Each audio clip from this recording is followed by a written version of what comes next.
Well, good day, everybody, and welcome to Sax School Live on this Monday. Actually, this is the second Sax School Live session, and we've got lots to talk about today, actually. Today, we're going to cover a bunch of things. I've even got a list. That's how organized I am. Today, we're going to talk about transposing. We're going to talk about some recording techniques and tactics and just some intricacies, really, about recording. And also, we're going to have a quick chat about transposing, because that's a big topic for lots of us saxophone players. But mostly, we're just going to hang out for half an hour or so and have a bit of a chat about saxophone. Sound like fun? If you are on the call, I can see a couple of you guys on here already. Make sure you do jump in the comments and say hi. And, maybe let me know who you are, where you're from, what you're doing, how long you've been playing saxophone. You don't have to answer all those questions. Just some of them would be suffice. That'd be fine. Or give me a thumbs up and a heart. So a bunch of friendly faces in there already, which is awesome. So if we've not met before, my name's Nigel. I run Sax School, which is a huge online community of saxophone learners. And we've got thousands of people learning saxophone from using this library of lessons that I've built, covering all sorts of things from sort of getting started to learning improvising and skills like the blues and altissimo and overtones and jazz theory, all sorts of stuff like that. That's at McGillmusic.com. And if you've not checked it out, you can get a free 30-day trial. So it's definitely worth going and having a look and seeing if it's the right thing for you. But there's always lots going on in Sax School, and over this last week since the last session, let me see, what I've been up to. Well, in Sax School, we do a monthly masterclass. They're actually loads of fun. So I'm sure if you're a Sax School member on the session and you've been to one of these, in fact, if you have, give me a thumbs up or a heart or whatever you do, because I think they're brilliant. And what we do on these live sessions is we do a video chat where we can see each other. We get like 50, 60 people on there, sometimes more. And also we get 3 or 4 of the Sax School members to come and actually play for the group. And then I help them out with some tips, and we share some techniques and tactics and stuff like that, and it's loads of fun. So we did one of those last week, and that's now in the members area, along with all the recordings of all the other masterclasses that we've done. So we've been busy doing that. Also this week, I put out a new video on my YouTube channel, which I thought was really cool. Actually, I've had so many great comments about it. The video, well, I had this idea for this video because I do a video every week on YouTube, and oh, great, look at these people in here. Sanju's here, Phil, g'day Claire, Rosalino's in here, John Carlo. Good to see you, John Carlo. Thanks for joining in. So I put a video up on my YouTube channel every week, and this week I want to do something a bit different. So I have a lot of questions about mouthpieces. So if you're a saxophone player and you ever are curious about mouthpieces, give me a thumbs up in here, because I think all of us are wanting to learn more about mouthpieces, and I get questions about this all the time. So I thought, what would be the coolest thing to do?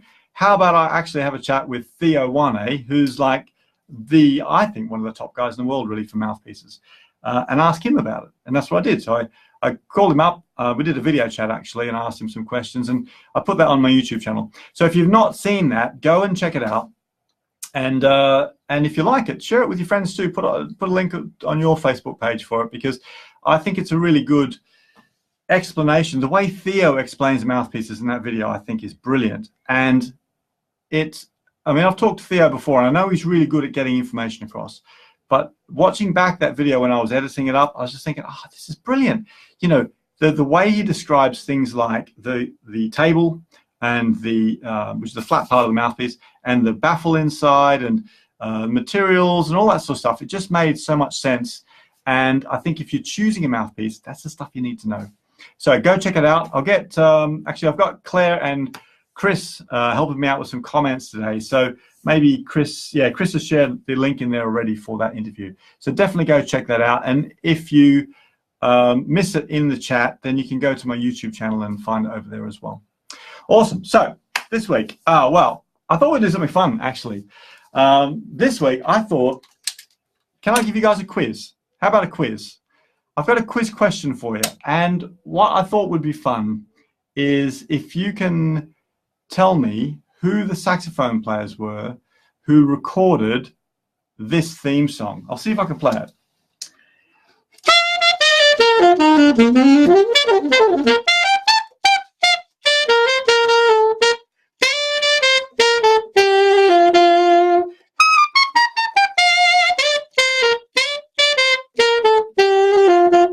Do you know what the tune is? Cagney and Lacey, right?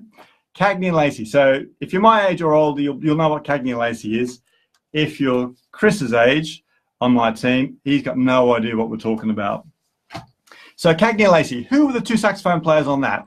I'm going to tell you at the end, but if you know, then stick it in the chat, and I'll get Chris and Claire to keep an eye out for your answers, and we'll see if we can see some correct answers in there. And I'll tell you at the end. So when we get to the end of the session, I'll let you know who the two saxophone players are. All right. Okay. So before we get into some questions this week, I thought I'd just tell you a little bit about the sort of stuff that I've been checking out this week, because I'm always trying to listen to new music, and I think as saxophone players, it's a good idea for us to always be exploring, finding new people out. And sometimes I also think listening to music that's not in your, maybe in your preference, because we've all got certain things that we like to listen to, but I like to listen to things outside of my sort of normal listening sphere, because I think that's the way we can get some really good influences, opens up our ears. It's really handy when it comes to improvising. And actually, if you're a gigging musician, I think it's really important because it helps you to understand different styles. And if you're a professional playing musician, then I think one of the most important skills that you can have as a saxophone player is to be super versatile. So the starting point for all of that is to go and check out different things. A couple of things that I've been listening to this week, actually a couple of really cool things. There's this new, well, I've discovered him, I guess he's been around for a little while. There's a British saxophone player called Ben Vince. And I think it's really cool what he's doing, something kind of different. So he does a lot of loop-based saxophone playing, and he brought out a new album recently. I'll get Chris to share a link for him, actually. So Ben Vince. Now, if you're not into this sort of more contemporary playing, it might be a little bit outside your normal taste, but I think it's really cool. And I also think it's something that you got to listen to for a little while. You got to put aside an evening, get yourself a nice cup of tea, and have a listen to it, and see what you think. I think that's really cool. I've been checking him out this week, and the other thing that I've been checking out this week is, a lot of people have been talking about Leo P. You know, the crazy Barry sax player with the blue or green hair, depending on the day, dancing around, all that crazy stuff. Leo P is brilliant, and he's been really hot in the press and on the internet in the last little while. But I came across some videos, I guess it was the beginning of last week, young American saxophone player called Grace Kelly, who has been making some videos with him.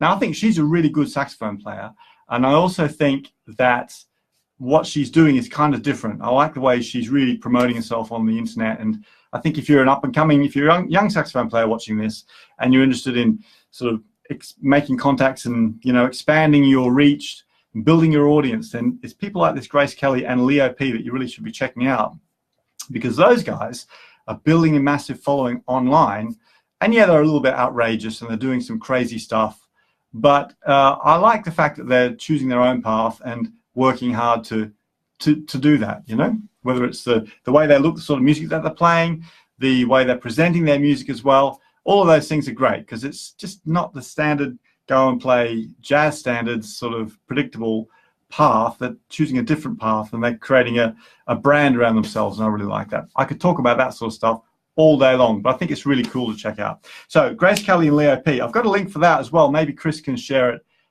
in the group, or I'll stick it in at the end, because I think that's brilliant. If you've listened to Leo P. or Grace Kelly, or maybe even if you've checked out Ben Vince, let me know in the comment. Oh, look, I'm seeing some comments in here. Some people are starting to get our quiz question right. So Barry Fox is saying she's not crazy enough to be one of mine. I don't know, Barry. I reckon you and Grace Kelly would get on really, really well. Oh, the Ketri West is here, good. And Godfrey Hales is here too. Awesome. So if you've checked out those guys, let me know in a comment too, or give us a thumbs up. Brilliant. Okay, so let's get stuck into some questions. Now, the first question I had today, and don't forget, if you've got a question, something you want some help with, I'm going to try and watch the questions as they're zooming up past the chat. But yeah, so Chris has stuck in a link for that, the other video as well. Then if you've got another question, stick it in the chat, because I'm going to try and get those as well. But somebody already sent me a question which I thought was worth talking about. It was Chris Melby had asked me this question. And he'd written in about transposing, and he said, that he's working on one of the Hal Leonard Jazz 101 books, a good series of books, and the tune's All of Me. So he's saying that this tune, so Chris is saying the tune starts on a G, it's got an F sharp in the key signature, which means it's in the key of G. You're right there. But he's trying to find the backing track. He says, I've gone to karaokeversion.com. Karaokeversion.com, I think it's actually a brilliant site for cheap backing tracks. You know, they're not the best backing tracks in the world, but they work, and they're like £2 or £3 each. And they've got some really good features with being able to turn off instruments and that sort of thing. Anyway, he says he's gone to karaokeversion.com, and basically what he's saying is he's tried to buy it, but the key, karaoke says it's in the key of G. When he downloads it, it doesn't match up with what he's playing. What's going wrong? Good question, Chris. And it's a question I see about once every week, I reckon, maybe even more. It's kind of confusing. So let me just try and break this down. And actually, if you're a Sax School member, there are some lessons inside Sax School about this transposing topic. And if you're not a Sax School member, I've actually got a resource on my website, which is, it's on my blog, called the Transposing Cheat Sheet. And all of you need to have a copy of this, and you need to print it out, stick it on your music stand, because once you get your head around this whole transposing thing, actually it's not as complicated as what it first feels like. So here's the thing. The alto saxophone is in the key of E flat. You've probably heard it said it's an E flat alto saxophone. The tenor saxophone is in the key of B flat. So it's a B flat saxophone. Now, in music, the general standard across Western music is that we treat guitar and piano as the standard key, what we call concert pitch. And actually, if you think about the altos in E flat and the tenors in B flat, concert pitch is C. So whenever you see a backing track listed, the key for a backing track listed, it'll always, 99.99% of the time, be listed in the piano key or the concert key. Now that's not the same key as the saxophone, alto, or the tenor saxophone. So we need to work out how to move, how to transpose it, how to change it from being in concert pitch to either being an alto key or in tenor key. So it's pretty simple if you think about it this way. The piano key is here, right? To go to the tenor key, you need to go up 2 half steps or 2 semitones. So let's say that the piano is in the key of, well, let's say it's in the key of C, to keep it really easy, right? So the piano piece of music is in the key of C. I want to play this piece of music and it's in the key of C for piano. So you need to go up 2 half steps to get to the key of tenor saxophone. So we go C to C sharp and then C sharp to D. So my tenor saxophone will be in the key of D, the piano music is in the key of C. Or conversely, this is my tenor saxophone music and it's in the key of D. Well, that doesn't really say anything, does it? But let's say this is tenor music, it's in the key of D. But I want to find a backing track that's going to suit it. So my tenor's in the key of D. I need to go down 2 half steps to get to the piano key. So D down to C sharp is 1 half step, down to C is 2 half steps. So I need to look for a backing track in the key of C so that my tenor saxophone can be in the key of D. Does that make sense? If it makes sense, give me a thumbs up. Okay? 2 half steps or 2 semitones. That's the difference between tenor and alto. Now I'll get to why it's called a B flat and an E flat in a second, because that kind of just makes everything really confusing. So let's think about the other way now. Let's think about, we've got a piano. This is my piano music. It's in the key of C.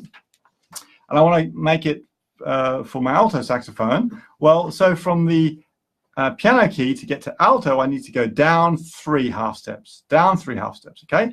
So C to B, B to B flat to A. So if my piano's in the key of C, my alto's in the key of A. C to A. All right, so concert pitch, down 3 half steps or 3 semitones to get to alto, up 2 half steps or 2 semitones to get to tenor. So let's say I've got a piece of alto saxophone music, and it's in the key of A. I need to find a backing track for it, okay? My alto music is in the key of A. I need to go up 3 half steps to get to that piano key. So A to B flat is 1, to B natural is 2, to C is 3 half steps or 3 semitones. So I look for a backing track in the key of C so that my alto can be in the key of A. Does that make sense? Give us a thumbs up if that makes sense. It seems complicated, but once you do it a few times, it does start to sink in and you get used to it. And you know, this is useful for finding the right key for a backing track. It's also useful, this happens a lot, right? When you're on a jam session or a jazz gig somewhere, and they say, hey, let's play this tune, Autumn Leaves. I've got the piano music for you, is that okay? Happens all the time, and you've got to read the piano music and instantly transpose it into tenor key or into alto key, depending on what you're playing on. Now that, for some people, if you're just getting started out, that probably seems like some sort of witchcraft to be able to do that. Seems almost impossible.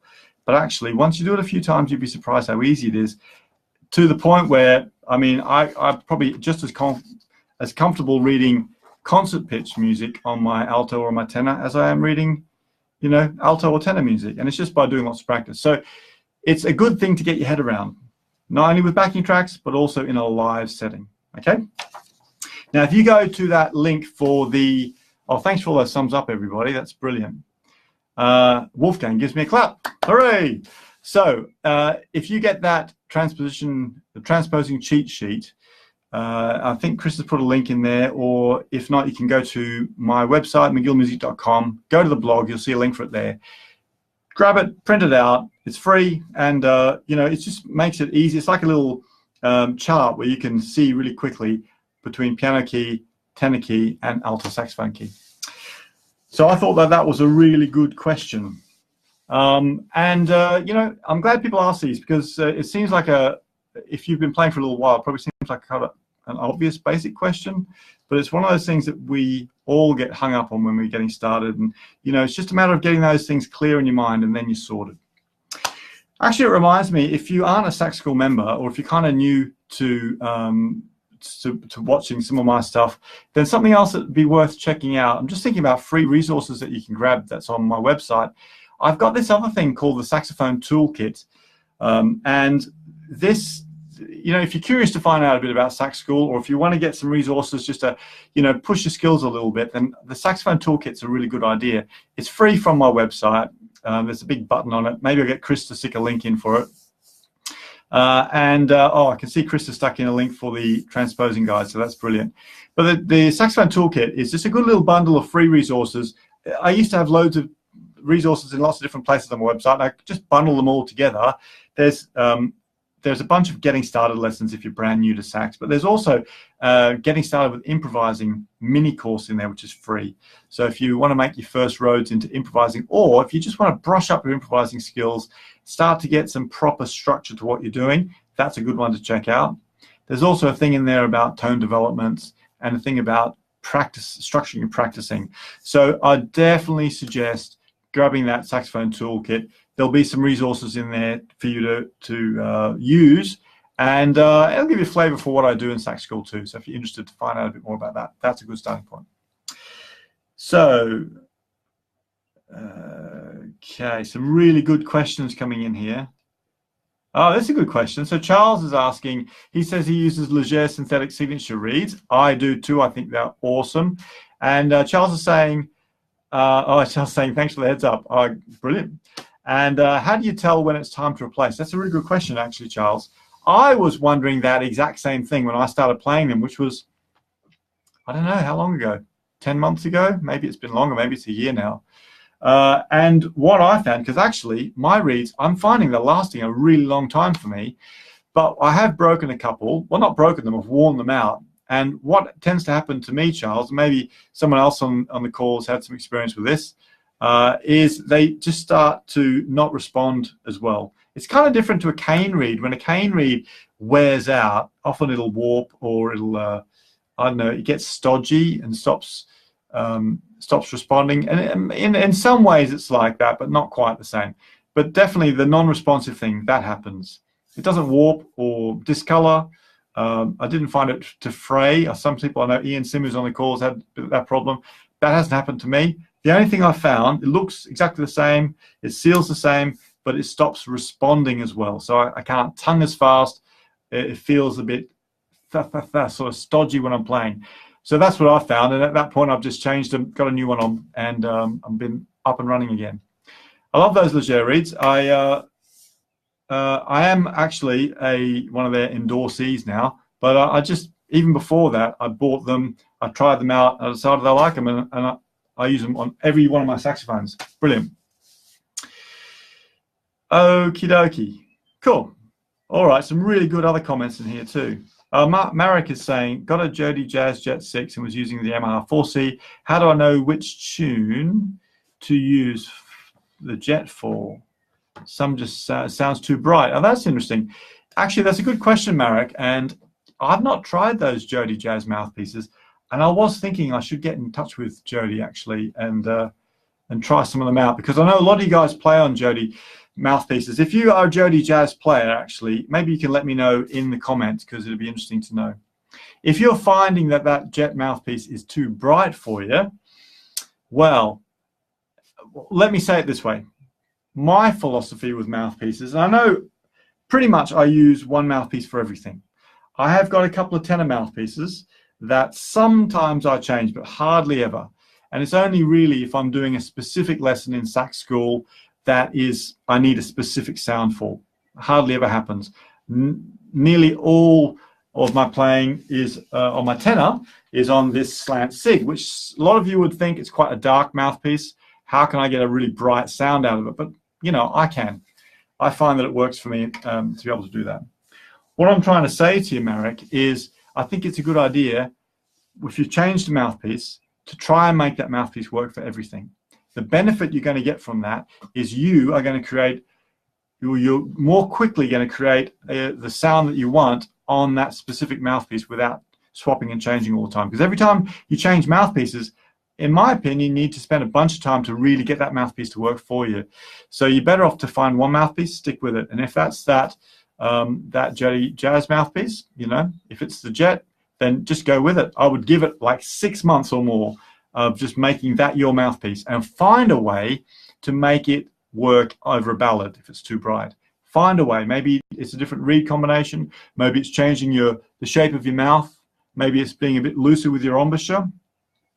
But I would give it, you know, a good amount of time and really set yourself that challenge. If you can, because if you can do that, ultimately, if you can make one mouthpiece work for everything, then you are going to have a far better sound overall, far better control, and it gives you more time to just think about playing saxophone. That's my opinion. Okay, let's crack on with another question. Now, this was a good one. We've got a really active Facebook group inside the Sax School community, as like thousands of people in there, and I think, yeah, and one of the questions that came up there recently was a question about recording. And the question was, do you use an earpiece when recording? And can you hear your saxophone in it when you're playing? Now, if you're an experienced recorder or a recording person, then you'll know the answer to this. But if you've never done it before, I think it's a brilliant question. So the answer is yes, I can. When I've got my headphones on, when I'm recording, then let's say I'm recording myself for a saxophone lesson where I'm playing along with a practice track. Then I can hear the practice track in here, but I can also hear some of my saxophone. Why do I do that? The reason is that it enables me to keep an eye on my tone and my intonation and the balance of my sound between my sound and the backing track. If you can't hear your saxophone in your headphones, then it makes it very hard to play properly. It's like playing with your head stuck in a bucket or something. You can't hear yourself. So you've got no control over all those little nuances in your playing. So always, you should be able to hear a little bit of your sound back in. Now, most recording setups or recording tools will let you do that. If you're using a software-based system like GarageBand or Logic Pro or Pro Tools or, I don't know, Audacity or any of those sorts of things, then there's always a way that you can go in, and it's an obvious common feature. It's called monitoring, where you can actually listen to the microphone that you're recording on. Now, it's also extra important because of the sort of headphones that you use. Now, I use two different types of things. So I've got a set of proper traditional studio closed cup headphones that I use. So, you know, if you go into a proper, I don't know, recording studio like a BBC studio or something, this is what you get. So these are called closed cup because they actually close over your ears. And that blocks out most of the sound that's happening around you. So, of course, it's super important to be able to hear some of the saxophone in here. These are the ones I use quite a lot, and these are like in-ear monitors. So my in-ear monitors, again, they fit in my ear. You see people use these all the time when they're doing, like, you know, on telly rock concerts and stuff like that. So you hook them over your ear. Can't do it because I'm watching myself on the screen. Okay, but when they go in, I really can't hear very much of what else is going on. So it's super important with those as well that I hear some saxophone in there. Does that make sense? If that makes sense, you give me a thumbs up and let me know, because if you're relatively new to recording, and which I think is such an important part of improving as a saxophone player, then it's good to understand about those sorts of things. Okay, brilliant. Actually, we need to do a few more things about recording techniques inside Sax School, and maybe that's a good thing for my YouTube channel. So yeah, good point. Okay, so we're cracking on now. If you have, oh, look at all these questions in here. Brilliant.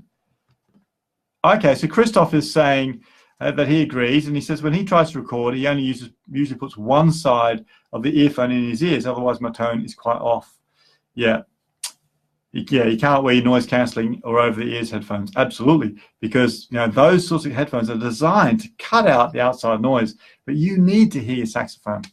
So yeah, using one ear piece is a good idea, but better still, Christoph, if you're using some software to record, have a look for a feature for monitoring in there, because you should be able to send some saxophone into those headphones, and that's going to work great. Maybe you can use your noise cancelling headphones, but get that signal coming from your recording software that gives you some saxophone as well as that backing track. That's the holy grail. Okie pokey. So don't forget about our quiz today. If you know the answer, and I've seen some good answers coming up in here, then let me know. So we're talking about who are the two saxophone players for the Cagney and Lacey theme. Good question. Okay. Third question that I had on my list here. Yeah, okay, this is a good one here too from Barry. So Barry's saying, by the way, I hope your holiday is going well, Barry. Probably got a suntan, haven't you? So Barry's saying, I play a very simple 5C mouthpiece, but just changing from a Leger signature to a fiber reed carbon onyx, my sound becomes brighter. So as far as I'm concerned, the reed can make a big difference. You're exactly right. The reed can make a massive difference. And that's why it's a good idea to go and try out a load of different brands of reeds, particularly if you're trying to explore, you know, options with your sound. One thing that I recommend to lots of people is if you're in England and watching this, then sax.co.uk, brilliant retailer, I think. They've got a massive store in London, which it's like the holy grail. You go in there, there's like loads of saxophones everywhere. Wonderful. But anyway, they do a really cool thing. If you order online reeds from them, where they'll do you a mixed bag of reeds. So you can say, I want some size 2.5 alto sax reeds, and they'll give you like a bag of 10 reeds from 5 different brands. And those are fantastic because you can actually then compare, you know, your Ricos to your Van Dorens to your Hempkeys to your Marker to all the other different brands. And sometimes even within Van Doren, there'll be like the Jazz Select or the, what do they call, the Filed or the, you know, the ZZs or the, you know, and they all sound different because the construction of the reeds are different, you know, the thicknesses. And so, you know, it's really important to find one that you like and then stick with that. Okie dokie. Right. Some great questions and comments in here. Awesome. Okay, good. I've got another question in here actually. Now, this one's from Mike Bennett. And Mike was asking me this question. Let me read out what he says actually. He says, I'm new to Sax School. I'm also currently learning as a beginner at an adult education center for evening classes. So does anybody here do like are they involved with the community music thing? Maybe a band, a community band, that sort of thing? Let me know in a comment or give us a thumbs up because I think it's an important thing. And the question is from Mike. He says, can online and evening class courses mix? If so, what tactics could I use? Now, it's a really, really good question. Okay. Now, first of all, I should say that a lot of people come to Sax School. I mean, we have literally got, you know, thousands of learners within Sax School. And probably over the last 5 years, we've had maybe 8,000 people come through Sax School. So lots and lots of people, and people from all over the world. And a lot of people come to Sax School because they don't have a teacher nearby them. So they're looking for a way to learn two things. They're looking for a way to learn easily, and because they're really struggling to find a teacher that they can connect with that's local, or maybe there is no teacher near them. And the other thing is they don't want to learn by themselves. They want to actually, you know, they want to get involved in a community and start, you know, getting some support from other people. And that's why people find Sax School, because we've got this huge resource of lessons, and also we've got a really active, really strong, close-knit community amongst our learners. But as well as people enjoying using Sax School, I know a lot of people also use are involved with the community, some sort of community project, either going to like a masterclass thing or weekender type thing. So a bunch of our Sax School students are going up to a weekender soon, or involved with the community band, or even getting in-person lessons, as well as using Sax School lessons. I definitely think that the two things can fit together. I do think it's great to be involved with a community band if there's one near you, because apart from the aspect of meeting a whole bunch of other people just like you who want to learn saxophone in person, you're also, it's going to test you as a musician. So it's going to push you in other ways from just playing by yourself. So you get to work on your, you know, your intonation, you get to work on your listening skills, your timing. There's lots of things that it's really good for. But I do think that you can mix that with online learning, and really it comes down to structuring your practice time. And well, I guess a couple of different approaches, but you know, you need to be organized about the way you're going to manage it, like you have to with any type of learning. So first of all, I think that you can think of them as complementary things. So let's say that you're working on something in, I'll give you an example. There was Suzanne, who's one of our students who lives in Scotland, used to live in Sweden. I'm not sure if you're here today, Suzanne, but she's been a member for a long time, also played in a lot of community bands. And often we've had conversations where she said, well, I'm working on this piece of music and it's in this key, or I'm struggling with this aspect of this piece of music for my community band. And so we found a complementary lesson in Sax School where, you know, you can also work on that key area over here, or you can also look at scales in that area, those scales, and I've got a bunch of lessons inside Sax School. Or you're struggling with your rhythm, well, here's some rhythm lessons. So you can find a way to complement them. Or another great example I hear quite a lot is, Nigel, I'm going to this community band, I've got to do a jazz solo, a blues solo in this piece of music. Well, you know, there's a whole bunch of lessons inside Sax School that will help you to work on those improvising skills, for example, to help you with the community band. So that's the first thing. And the second thing is, sometimes when you're learning with a teacher, and there's some great teachers out there, but sometimes you don't get a chance to work on all the things that you're interested in. So let's say, for example, your teacher that you're seeing in person has a strength in one particular aspect of playing, but not another. You might be interested in ska music and they know nothing about that. You might be interested in the blues and they don't know anything about that. Or maybe they're a blues guy and you want to learn more about jazz theory and stuff like that. So inside Sax School, there's a whole range of other types of styles that you can explore. So that way, you can learn from these two different sources and they can complement each other. So really, it's about being organized and exploring things that make sense to you and will help you with your learning. If that makes sense to you, give us a thumbs up, because I think it's a really important topic, and you know, I think it's important. It's really important for people to be strategic about the way they're practicing and get as many resources and as much support as they can when they're learning. Okay, so we're almost out of time, but some really great questions in here. Suzanne's here, actually. Thanks, Suzanne. Yeah, great to see your comments in there. She's saying you agree. Sax School is good for everyone, community band, etc. Teaches you things online school can't. But yeah, definitely. Brilliant. Awesome. Okay, there's so many great questions in here. Yeah, Richard's asking a good question about the high F sharp. We need to have a chat about that on another session. I think we're kind of out of time today, but maybe you could email me that, Richard, or maybe Chris could grab that question and we can address it another time. Awesome, guys. So just to finish up then, there was, yeah. Okay, so there's a quiz, of course. I need to tell you who the quiz was. So the question we had at the start of the session, Cagney and Lacey, who are the two saxophone players that played on Cagney and Lacey? And I've actually seen the answers zipping past in here. I'm sure Chris and Claire have picked those up. But for those of you who answered correctly, then well done. But the two guys on that original recording, on alto was a guy called Ray Pizzi, and on tenor was a guy called Ernie Watts. Now, those two guys are legendary. Ray Pizzi, I know less about, but he's like a LA session guy. Played on loads and loads of different things. But Ernie Watts is absolute monster player. So he played in the Johnny Carson show band for years. Done lots of stuff. Actually, I saw him do a masterclass years ago in Australia, and I had a chat with him afterward, and he was telling me that he plays on an Auto-Link mouthpiece, which you know, millions of people do, except he gets his custom made. So John Coltrane played in a size 6. I've played on a size 8 before. It's like a Super Tone Master link. He plays on a size 13. 13! He plays in a size 13 mouthpiece with like a size 3 reed. Honestly, I don't think I could even get a sound out of that. He must have jaws of steel. But he's also an incredible technician. So Ernie Watts, if you have not checked him out, then I would, hang on, I'm going to put it, Ernie Watts. There's the names in there.